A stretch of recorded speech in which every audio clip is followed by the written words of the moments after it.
هذا واحد البروش صغير كل نهار كيمشي للبنكه كيحط 500 درهم. كل نهار كل نهار كل نهار دوك الموظفين بقاو مستغربين، قالوا ها المدير. واحد النهار هو جاي يحط الفلوس ويخرج عند المدير شخصيا، قال له انت كدير هكا كدير منين كتجيب هاد الفلوس هادي؟ قال له ودي انا راه كنتخاطر مع الناس وكنربحهم في الخطار، وكنربح هاد الفلوس كنجي كنحطها له في البنكه. قال له بحالاش هاد الخطار؟ قال له بغيتي نوريك نتخاطر انا وياك. قال له داك المدير نتخاطروا. قال له داك الولد نتخاطروا انا وياك بالله غنعض ودني. قال له المدير جاتو غريبه، قال له يلاه عض ودنك نشوف. شد الولد جبد فمو الاصطناعي عض به ودنو، ربح المدير دارو 500 درهم. لا قلت ليه رجع. هو يتلاقاه المدير قال له عاوتاني نتخاطروا.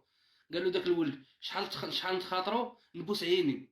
قال له المدير قال له كي غدير لها. هو يجبد الولد عند عينو الاصطناعيه دار لها باسها، ربح المدير في الخطار. المدير ما بتصرطلوش.